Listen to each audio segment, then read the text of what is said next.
Today's video, luto tayo ng isang masarap na papaitan.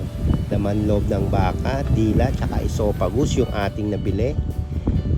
Hiwain lang natin into small pieces. Saka natin siya igigisa. Hindi na ako gumamit dyan ng mantika, yung mismong sebo na yung ating inunaw para gawing mantika.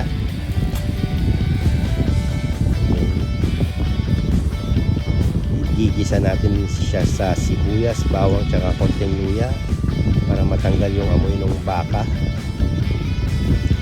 Saka natin i-mix yung ating papaitan. Ayun, nakalimutan akong hiwain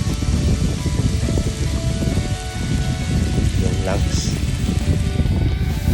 Ayun, pagka naging brownish na, lagyan na natin ng konting asin. Pwede yung dagdagan ng magic sarap or betchin. Haluin lang ng haluin. Then yung papait, yung tinatawag nila, saka natin igigisa din sa papait. So kailangan natin siya i-filter para hindi may mix yung dumi. Yan, yung sinasabi yung dumi, yung damo na kinain ng baka.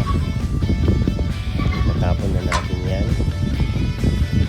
Ayun nga, pag kumulo na, saka na natin timplahan.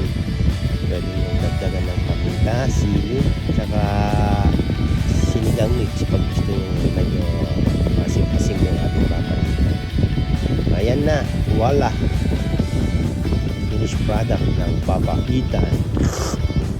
Yummy! Solve ka ngayon, ika-ika ka later. Thank you guys for watching.